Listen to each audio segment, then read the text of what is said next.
नमस्कार दोस्तों, आप सभी का स्वागत है हमारे चैनल पे। और चैनल पे नए हैं तो वीडियो को शुरू से अंत तक देखिए, और वीडियो अच्छा लगता है तो चैनल को सब्सक्राइब कर ले और अपने दोस्तों पर शेयर कर दे।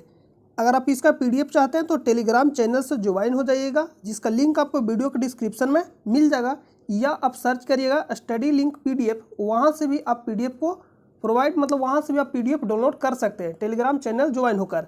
आपको सर्च करना है टेलीग्राम चैनल में जाकर स्टडी लिंक पीडीएफ, या आप वीडियो के डिस्क्रिप्शन में जाइएगा, वहाँ से भी आप जाकर ज्वाइन हो जाइएगा। तो आइए हम लोग सीधा वीडियो को शुरू करते हैं।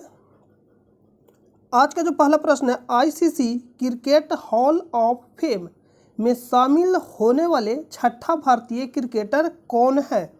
ये तो छठा भारतीय क्रिकेटर के बारे में बात करें, लेकिन अभी आपसे पूछा जाएगा सातवां, क्योंकि हाल ही में एक सातवां क्रिकेटर यानी बना भारतीय जो हॉल ऑफ फेम में शामिल होने वाला। किसमें? तो आईसीसी हॉल ऑफ फेम में शामिल होने वाला कैमा तो सातवां कौन बना, ये प्रश्न पूछा गया, क्योंकि छठा पूछा गया पिछले वाले आपसे एग्जाम में, लेकिन अभी जो हाल ही में जो शामिल हुआ उसके बारे में पूछा जाएगा। तो इसका तो राइट आंसर है ऑप्शन नंबर सचिन तेंदुलकर। और शामिल कौन कौन है उसको एक बार देख लीजिए।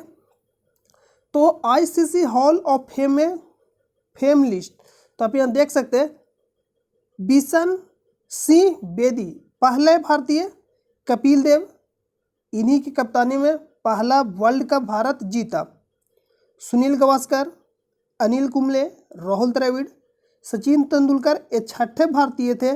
लेकिन अगर आपसे पूछेगा सातवें भारतीय यानी सातवें भारतीय क्रिकेटर तो कौन हो जाएंगे? बीनू माकंड। ये क्या है? तो ऑलराउंडर प्लेयर है बीनू माकंड, इसको नोट कर लीजिएगा। सातवां पूछेगा बीनू माकंड और छठा पूछेगा तो सचिन तेंदुलकर। तो यहाँ आपसे पूछेगा छठा भारतीय क्रिकेटर कौन थे, तो सचिन तेंदुलकर थे। लेकिन अब पूछेगा सातवां, क्योंकि ये नया है यानी हाल ही में शामिल हुए हैं। कौन? तो बीनू माकंड शामिल हुआ हाल ही में, और ये क्या है? तो ऑलराउंडर प्लेयर। तो इसमें कुछ इंपॉर्टेंट है जो आपसे पूछा जा सकता है, जैसे विभिन्न खिलाड़ियों के उपनाम। सचिन तेंदुलकर मास्टर ब्लास्टर के नाम से जाने जाते हैं, मास्टर ब्लास्टर नोट करिएगा, सचिन तेंदुलकर मास्टर ब्लास्टर।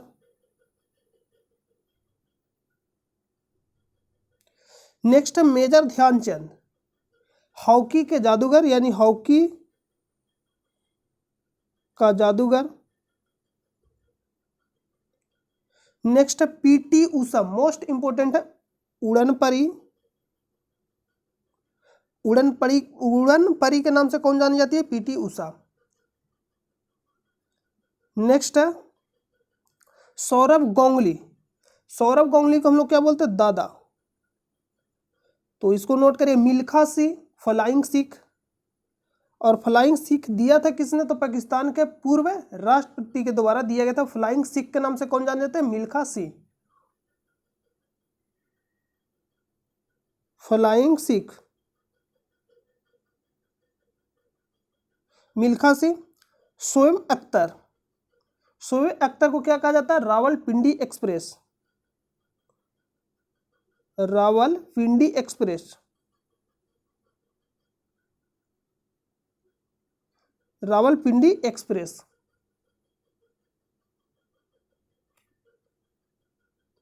किसको कहा जाता है? शोएब अख्तर को। नेक्स्ट है Rahul Dravid, the wall.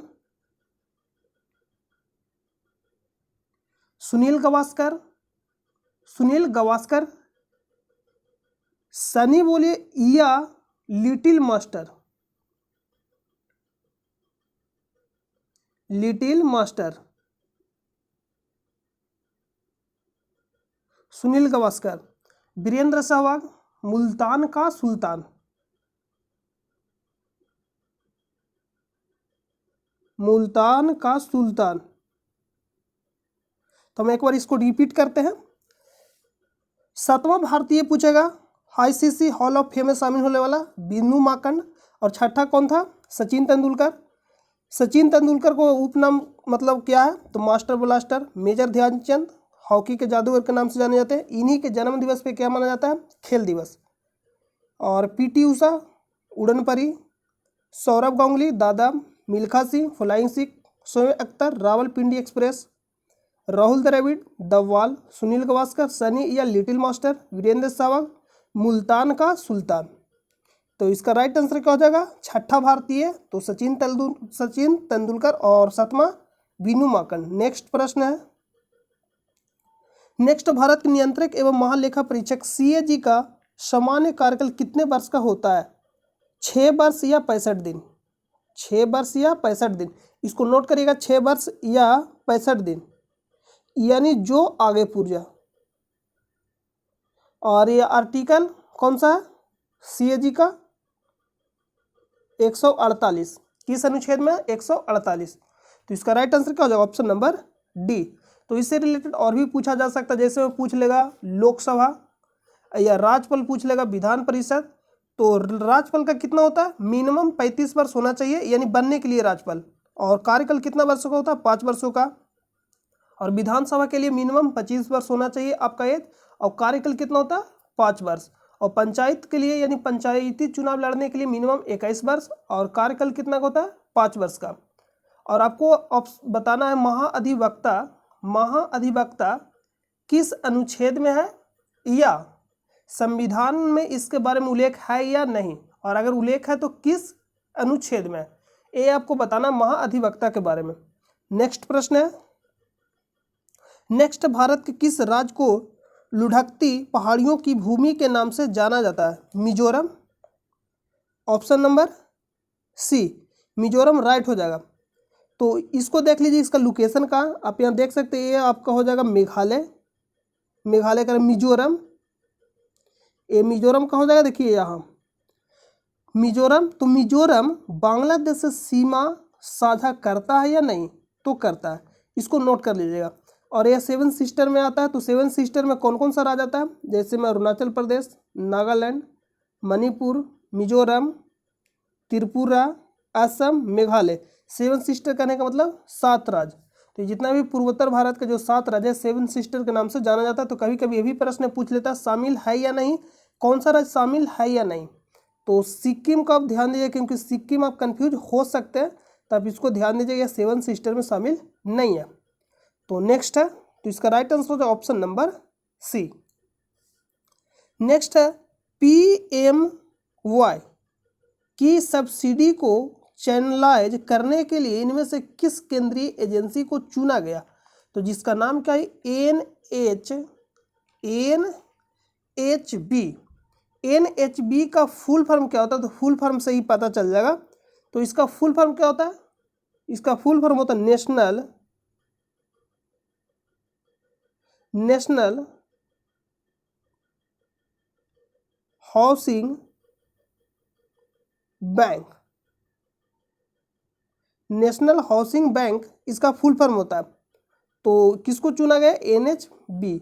NABARD most important है, इसके बारे में पूछा जाएगा। तो नाबार्ड एक क्या है? तो राष्ट्रीय कृषि और ग्रामीण विकास बैंक है, जिसको हम बोलते हैं इंग्लिश में national bank for agriculture and rural development. इसका स्थापना कब हुआ? ये प्रश्न पूछेगा 12 जुलाई 1982 को।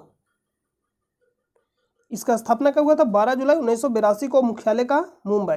इसको ध्यान दीजिएगा। तो इसका राइट आंसर क्या होगा? ऑप्शन नंबर ए इस प्रश्न का। नेक्स्ट है, भारत में धान की फसल में पाया जाने वाला प्रमुख खरपतवार कौन सा है? तो जिसका नाम क्या खरपतवार का? एकिनोकलोआ क्रूस गैली, जिसको हम बोलते हैं वार्न यार्ड ग्रास। तो इस घास आप देख सकते हैं, ये देखे होंगे धान में ये पाया जाता है। खरपतवार कहने का मतलब जो घास पाया जाता है अनावश्यक, उसको हम बोलते हैं खरपतवार, जो निकालते हैं हम लोग। ये क्या है? एक घास है। इसी का नाम क्या है? तो इसी का नाम है वार्न यार्ड ग्रास एकिनोकलोआ क्रूस गैली। थोड़ा डिफिकल्ट नाम है, तो इसको आपको याद ज़्यादा नहीं रखना। नेक्स्ट है, मानव शरीर की ऊर्जा आवश्यकताओं के मापन हेतु किस मापन इकाई का प्रयोग किया जाता है? प्रश्न बोल रहा है कि मानव शरीर की ऊर्जा आवश्यकताओं के मापन हेतु किस मापन इकाई का प्रयोग किया जाता है? तो हम लोग किस में मापते हैं? कैलोरी। ऑप्शन नंबर ए। अर्घ किसका मात्रक है? तो ऊर्जा का CGS मात्रक। किसका मात्रक है? ऊर्जा का CGS मात्रक। सीजीएस मात्रक ऊर्जा का, और ओम प्रतिरोध का मात्रक है, जूल तो ये ऊर्जा का एसआई मात्रक है, जूल ऊर्जा का एसआई मात्रक, जूल हो जाएगा। नेक्स्ट प्रश्न पे चलते, ये सीजीएस मात्रक है, इसको नोट कर लीजिएगा, जो अर्घ है ऊर्जा का सीजीएस मात्रक। नेक्स्ट, निम्नलिखित में से कौन सा कथन नेताजी सुभाष चंद्र बोस से संबंधित नहीं है? सुभाष चंद्र बोस से संबंधित नहीं है तो ऑप्शन ए द्वारा उन्होंने निर्वासित करके मांडले भेजा गया था। अरे मांडले कहाँ पड़ता? कारागार है जो पड़ता म्यांमार में। और जैसे में बहादुर शाह जफर को भी वहीं भेजा गया था, बहादुर शाह जफर को भी कहाँ भेजा गया था? रंगून भेजा गया था म्यांमार में। रंगून भी कहाँ पड़ता है? म्यांमार में। और सुभाष चंद्र बोस को भी कहाँ निर्वासित किया गया था? मांडले, जो कहाँ पड़ता है? म्यांमार में। तो ये राइट है। उन्होंने आज़ाद हिंद फौज की स्थापना की, ये भी राइट है। तो कब की थी? 1939 में।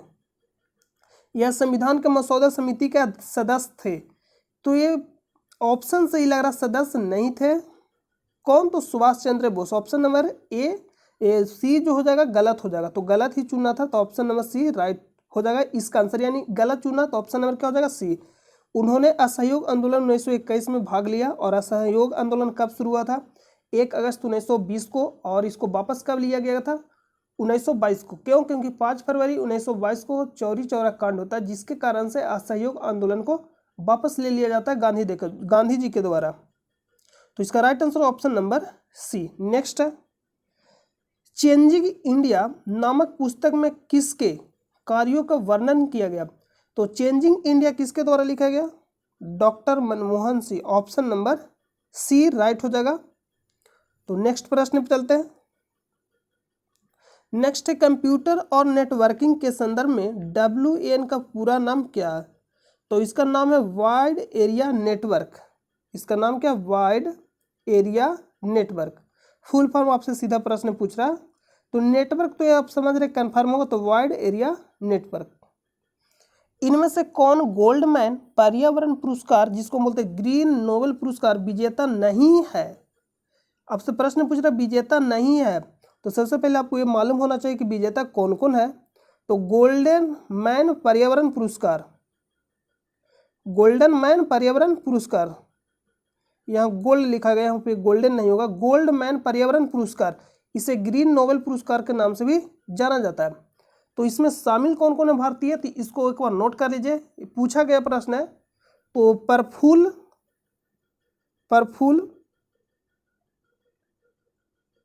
प्रफुल्ल और हो जाएंगे रमेश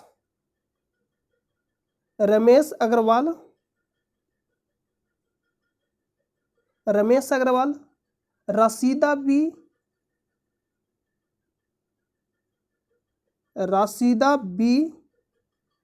और हो जाएंगे चंपा देवी,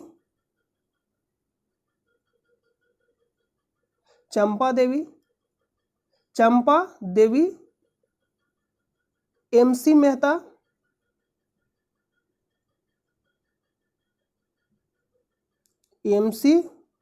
मेहता और मेघा पाटकर।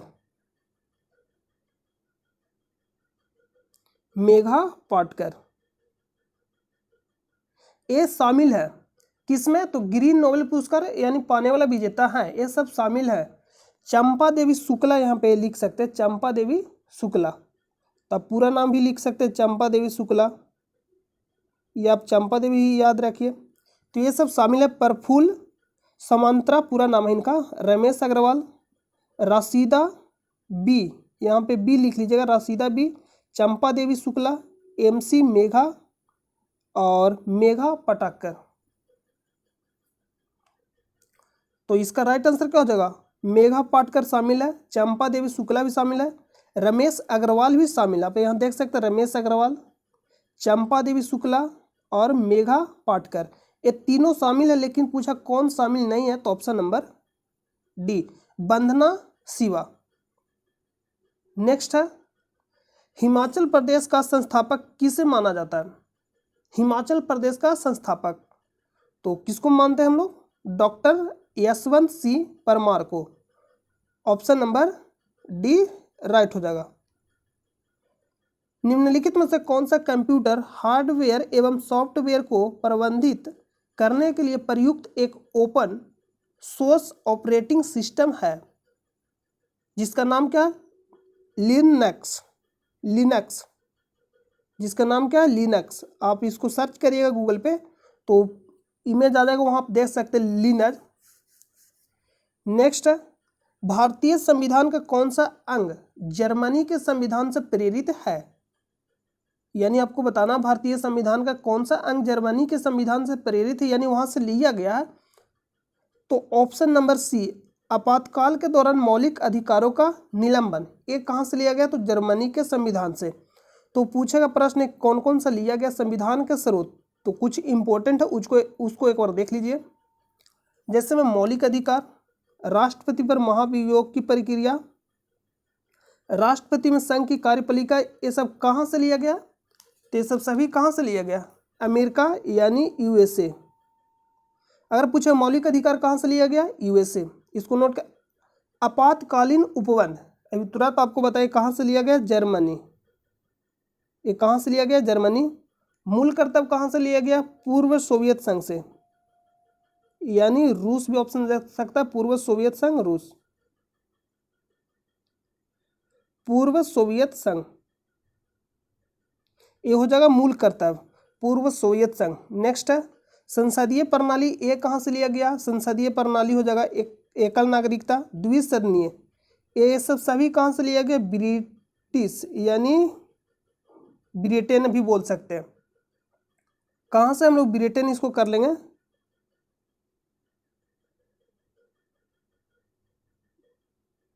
ये हो जाएगा। नेक्स्ट है संघ तथा राज्य के बीच शक्तियों का विवरण, संघ तथा राज्य के बीच शक्तियों का विवरण, ये कहां से लिया गया है? तो ये जो लिया गया है संघ तथा राज्य के बीच शक्तियों का वितरण, और ये किस अनुसूची में बता गया? तो 7वां अनुसूची। और ये लिया कहां से गया? तो कनाडा, कनाडा। और राज्य के नीति निर्देशक तत्व, ये कहां से लिया गया? आयरलैंड, आयरलैंड, आयरलैंड से। समवर्ती सूची, ये कहां से लिया गया? ऑस्ट्रेलिया, ऑस्ट्रेलिया, ये ऑस्ट्रेलिया से लिया गया। संविधान संशोधन की प्रक्रिया, और ये कहां से लिया गया? साउथ अफ्रीका, यानी साउथ अफ्रीका यानी दक्षिण अफ्रीका से लिया गया संविधान संशोधन की प्रक्रिया। और 21 अनुच्छेद में बताया गया, आर्टिकल 368 में बताया गया कि संविधान संशोधन की प्रक्रिया के बारे में। तो इसको नोट कर लीजिएगा जो इम्पोर्टेंट है। तो प्रश्न यहाँ क्या पूछा था? आपातकाल। तो इसका राइट आंसर क्या हो जाए? जर्मनी के संविधान से लिया गया। तो कौन सा लिया गया? आपातकाल। संघीय प्रणाली, ये कहाँ से लिया गया था? ब्रिटेन। संविधान संशोधन, दक्षिण अफ्रीका। एकल नागरिकता, ब्रिटेन। नेक्स्ट प्रश्न पे चलते हैं। नेक्स्ट है भारत का इको मार्क लोगो क्या है, यानी किसका लोगो है भारत का इको मार्क?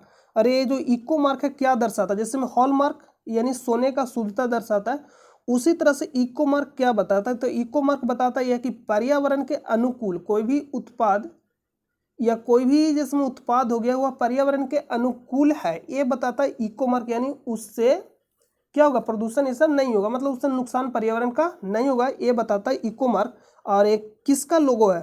तो ये एक मिट्टी का घड़ा है, ऑप्शन नंबर ए। यहाँ देख सकते हैं क्या है? मिट्टी का घड़ा। तो ये आप देख सकते हैं। तो इसका राइट आंसर का जो ऑप्शन नंबर ए। नेक्स्ट है संपूर्ण क्रांति का नारा किसने दिया? तो जयप्रकाश नारायण। और लोकनायक, लोकनायक के नाम से जाने जाते हैं लोकनायक, ये प्रश्न पूछेगा लोकनायक, लोकनायक जयप्रकाश नारायण। नरेंद्र मोदी जान ही रहे, राम मनोहर लोहिया स्वतंत्रता सेनानी है। महात्मा गांधी जान ही रहे, महात्मा गांधी के बारे में आपको बहुत कुछ बताया गया। जागृतम, जागृतम अहर्निशम या हमेशा सचेत रहे, किस संगठन का आदर्श वाक्य है? तो ये किस संगठन का हो सकता? इसमें कॉमन सेंस लगा सकते हैं, हमेशा सचेत रहे, यानी गुप्तचर विभाग, ऑप्शन नंबर डी, गुप्तचर विभाग। और तटरक्षक बल भारतीय सेना, मोस्ट इंपोर्टेंट है, भारतीय सेना का आदर्श वाक्य क्या है? भारतीय सेना का आदर्श वाक्य क्या है? तो इसको नोट करिए, भारतीय सेना। तो आदर्श वाक्य क्या है? स्वयं से पहले सेवा। एक किसका आदर्श वाक्य है? तो भारतीय सेना का, स्वयं से पहले सेवा। और सेना दिवस कब मनाया जाता है? 15 जनवरी। सेना दिवस 15 जनवरी, इसको नोट कर लीजिएगा। तो इसका राइट आंसर क्या हो जाएगा? Option number D. और भारतीय सेना का पूछेगा तो क्या बताएंगे? स्वयं से पहले सेवा। ये आदर्श है भारतीय सेना का आदर्श वाक्य। और सेना दिवस कब मनाया जाता है? 15 जनवरी। नेक्स्ट है थल सेना। थल सेना यानी थल सेना दिवस कब मनाया जाता है? तो ये 15 जनवरी को मनाया जाता है, 15 जनवरी। भारतीय वायुसेना 8 अक्टूबर,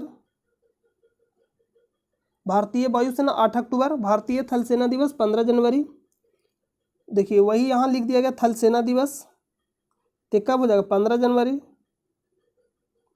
वायुसेना दिवस 8 अक्टूबर। नौसेना दिवस 4 दिसंबर। नेक्स्ट है विश्व जल दिवस। तो विश्व जल दिवस कब मनाया जाता है? 22 मार्च। आपको 22 का आंकड़ा सहित याद होगा, अगर आप वीडियो शुरू से देख रहे होंगे तो आपको हम बहुत बार इसके बारे में बताया है। 22 मार्च। पृथ्वी दिवस 22 अप्रैल। जैव विविधता दिवस 22 मई। ये तीनों आपको याद रहना चाहिए। नेक्स्ट प्रश्न है which of the following is not high level language, यानी प्रश्न पूछा निम्नलिखित में से कौन सा हाई लेवल लैंग्वेज नहीं है? जावा शामिल है, सी शामिल है, सी प्लस भी शामिल है, लेकिन मशीन लैंग्वेज ये शामिल नहीं है हाई लेवल लैंग्वेज में। नेक्स्ट है इंसॉल्वेंसी एंड बैंकरप्सी कोड 2016 ऋणदाताओं के लेनदारों से पैसा वसूल करने में सक्षम बनाने के लिए बनाया गया था। इस कानून को राष्ट्रपति की मंजूरी कब मिली थी? प्रश्न को एक बार फिर से पढ़िए। लिख रहा कि इंसॉल्वेंसी एंड बैंकरप्सी कोड 2016 ऋणदाताओं को लेनदारों से पैसा वसूल करने में सक्षम बनाने के लिए बनाया गया था। इस कानून को राष्ट्रपति की मंजूरी कब मिली थी? तो कब दिया गया था? ये डेट है, तो आपको डेट को याद रखना होगा, मई 2016 में। कटक निम्नलिखित में से किस प्रख्यात हस्ती से संबंधित है? सुभाष चंद्र बोस का जन्म दिवस है कटक, यानी कटक जगह है जहां जन्म हुआ था सुभाष चंद्र बोस का। और एक कटक कहाँ पड़ता है? उड़ीसा में। ये कटक कहाँ पड़ता है? उड़ीसा में। और चावल अनुसंधान का कटक में है, उड़ीसा। इसको भी नोट करिएगा। सुभाष चंद्र बोस के जन्म दिवस पे कौन सा दिवस मनाने के लिए शुरू किया गया, इसके बारे में आपको बताना है कमेंट बॉक्स में। ईश्वर चंद्र विद्यासागर किससे संबंधित है? आपको मालूम होगा 1856 में विधवा पुनर्विवाह एक्ट आया था। कौन संबंधित है? ईश्वर चंद्र विद्यासागर। जयप्रकाश नारायण संपूर्ण क्रांति, और संपूर्ण क्रांति हुआ कब था? यानी इंदिरा गांधी के सरकार के समय। जब इंदिरा गांधी की सरकार थी तो उसी समय हुआ था संपूर्ण क्रांति 1974 में। डॉक्टर राजेंद्र प्रसाद भारत के प्रथम राष्ट्रपति। तो नेक्स्ट प्रश्न पे चलते हैं। और लोकनायक नाम से कौन प्रसिद्ध है? जयप्रकाश नारायण। 2019 में शुरू किए गए निम्नलिखित में से किस मशीन से अगले 5 वर्षों के दौरान स्वास्थ्य, कृषि और ऊर्जा क्षेत्रों में बदलाव होने की उम्मीद है? तो जिसका नाम क्या है? UNATI। UNATI। नेक्स्ट है टीपू सुल्तान इनमें से किस संस्थान से संबंधित है? श्रीरंगपट्टनम। आपको मालूम होगा मैसूर का युद्ध हुआ था, मैसूर युद्ध। तो टोटल मैसूर युद्ध कितने हुआ था? 4। तो तीसरा में कौन शामिल हुआ था? टीपू सुल्तान। और ये तीसरा जो हुआ था श्रीरंगपट्टनम के संधि से समाप्त हुआ था। और कब हुआ था? तो ये हुआ था 1792 में। तो श्रीरंगपट्टनम से कौन संबंधित है? टीपू सुल्तान। नेक्स्ट है, डॉट क्षेत्र भारत में कृषि के बाद दूसरा सबसे बड़ा नियुक्ता क्षेत्र है। तो पहला तो कृषि है, लेकिन दूसरा आपको बताना था, दूसरा कौन सा? वस्त्र। और पहला पूछेगा तो कृषि। भारतीय संविधान के निम्नलिखित में से किस अनुच्छेद में कर्मकारों के लिए निर्वाह मजदूरी का आदि प्रावधान निर्दिष्ट किया गया? यानी किस में निर्दिष्ट किया गया? देखिए प्रश्न बोल रहा है कि भारतीय संविधान के निम्नलिखित में से किस अनुच्छेद में कर्मकारों के लिए निर्वाह मजदूरी का आदि प्रावधान निर्दिष्ट किया गया है? आपको बताना कौन सा अनुच्छेद है। तो राज्य के नीति निर्देशक अनुच्छेद जो है उसमें बताया गया। और ये अनुच्छेद कौन सा है? अनुच्छेद 43 यानी 43। Option number A, option number B. Next है, और इसमें पंचायत के बारे में बताया गया अनुच्छेद 40 में। बक्सर का युद्ध किस वर्ष में लड़ा गया था? तो 1764 में बक्सर का युद्ध लड़ा गया था। कब लड़ा गया था? 1764 में। और किसके बीच लड़ा गया था? संयुक्त सेना, यानी 3 संयुक्त सेना और अंग्रेजों के बीच लड़ा गया था, जिसमें से अंग्रेज तरफ से नेतृत्व कौन कर रहा था? Hector Munro. ये प्रश्न पूछेगा। और ये कब हुआ था? 1764 में। नेक्स्ट प्रश्न है, 1 टेराबाइट डॉट के बराबर होता है। तो किसके बराबर होता है? 1 टेराबाइट 1024 जीबी के बराबर होता है। यानी कहने का मतलब 1024 जीबी बराबर 1 टेराबाइट होता है। अगर प्रश्न पूछ लेगा 1024 MB बराबर क्या होता है? 1024 MB, तो आप अगर फोन चलाते हो तो आप लिखता होगा उस पर 1024 MB देता है। इसका कहने का मतलब 1 GB।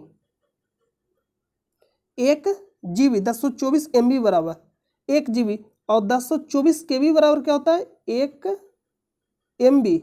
यानी 1024 MB बराबर 1 GB और 1024 KB बराबर 1 MB।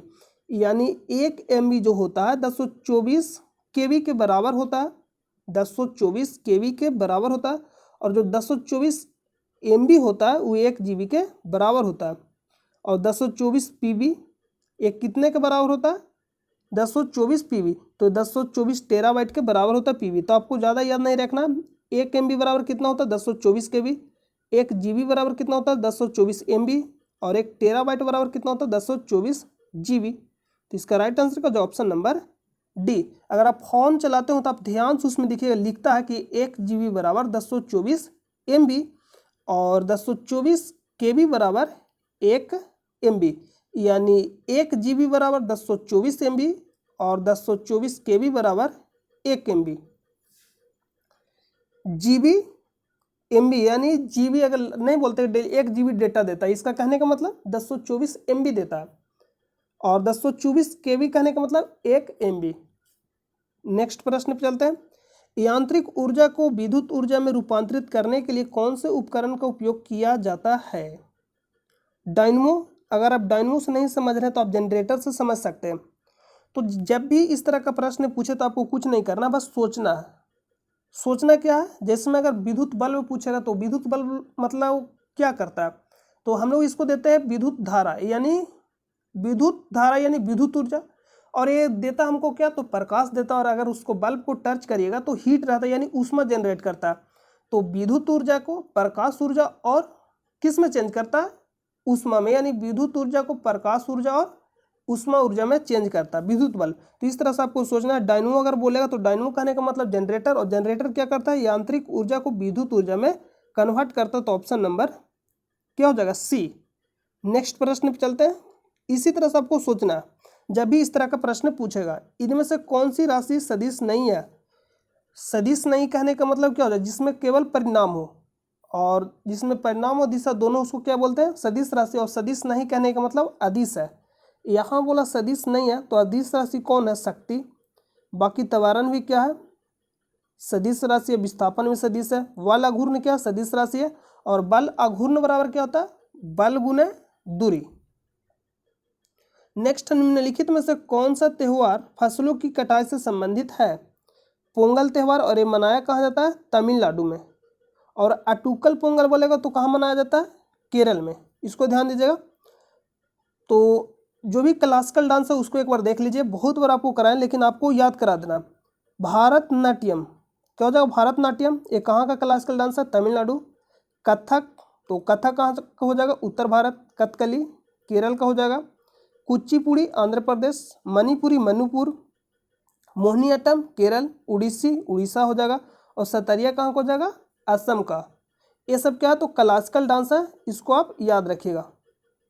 नेक्स्ट है समन्वयी धर्म दीन ए इलाही, जिसका शाब्दिक अर्थ क्या होता है? ईश्वर का धर्म, की स्थापना किसके द्वारा किया गया था? यानी किसके द्वारा किया गया था दीन ए इलाही का स्थापना? तो ऑप्शन नंबर ए अकबर के द्वारा। किसके द्वारा किया गया था? अकबर के द्वारा। नेक्स्ट है विश्व जनसंख्या दिवस कब मनाया जाता है? 11 जुलाई को विश्व जनसंख्या दिवस मनाया जाता है। कब मनाया जाता है? 11 जुलाई को। और 1 जुलाई को कौन सा दिवस मनाया जाता है? डॉक्टर दिवस। ऑप्शन नंबर जो डी दे रहा है 1 जुलाई डॉक्टर दिवस मनाया जाता है। 1 जुलाई को और 11 जुलाई विश्व जनसंख्या दिवस। नेक्स्ट है विश्व की तीसरी सबसे लंबी नदी कौन सी है? यांगसी। कौन सी नदी है? ऑप्शन नंबर ए।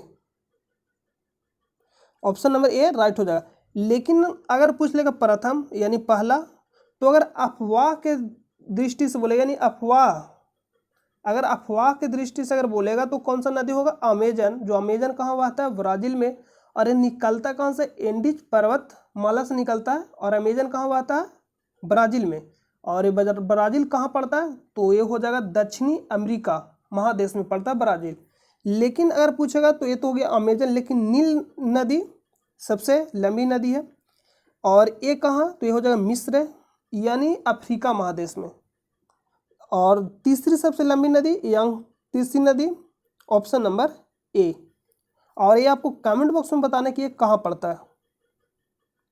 नेक्स्ट है चमड़ा कोको का संबंध किस रंग क्रांति से था? चमड़ा या कोको का संबंध किस रंग क्रांति से था? इसका नाम क्या है? भूरी क्रांति। नया टाइप का प्रश्न है। सार्वजनिक वितरण प्रणाली में निर्गम मूल्य क्या दर्शाता है? सार्वजनिक वितरण प्रणाली में निर्गम मूल्य क्या दर्शाता है? जिसको बोलते हैं इशू प्राइस। यह क्या दर्शाता है? तो बाजार मूल्य से कम मूल्य। यानी इशू कहने का मतलब क्या है? इशू प्राइस कहने का मतलब, इशू मतलब समझ नहीं कहते, इशू हो गया मतलब प्रॉब्लम हो गया, यानी बाजार मूल्य से कम मूल्य। तो इसका राइट आंसर क्या हो जाए? Option number B. नेक्स्ट 1931 में पहली भारतीय बोलती फिल्म रिलीज हुई थी। इस फिल्म का नाम क्या था? तो आलम आरा। तो एक एक कर आपको टॉपिक करा दिया जाएगा। जैसे में कुछ आज दिवस कराया गया और खिलाड़ियों का उपनाम कराया गया, तो ऐसा ही करके आपको एक एक टॉपिक करा दिया जाएगा। इसका राइट आंसर क्या हो जाएगा? Option number B Alam Ara. और रिलीज कब हुआ था? 1931 में। और यह कैसी फिल्म थी? तो पहली भारतीय बोलती फिल्म। नेक्स्ट है, तो नेक्स्ट हम लोग आज जितना भी प्रश्न को कवर किए थे सारा कलेक्ट किए थे। जो भी कवर मतलब कर लिए, जितना भी हम लोग आज प्रश्न को कलेक्ट किए थे सारा कवर कर लिए। तो चैनल पे नए तो चैनल को आप सब्सक्राइब जरूर कर ले, क्योंकि इसको बनाने में बहुत ज़्यादा मेहनत लगता है। तो आप चैनल पे तो चैनल को सब्सक्राइब कर ले। अगर आप इसका PDF चाहते हैं तो टेलीग्राम चैनल से ज्वाइन हो जाइएगा, या आप सर्च करिए स्टडी लिंक PDF, वहाँ से भी आप ज्वाइन हो सकते हैं सर्च करके, और वहाँ से PDF आप बिल्कुल ले सकते हैं। तो हम मिलते हैं नेक्स्ट वीडियो में, तब तक के लिए नमस्कार।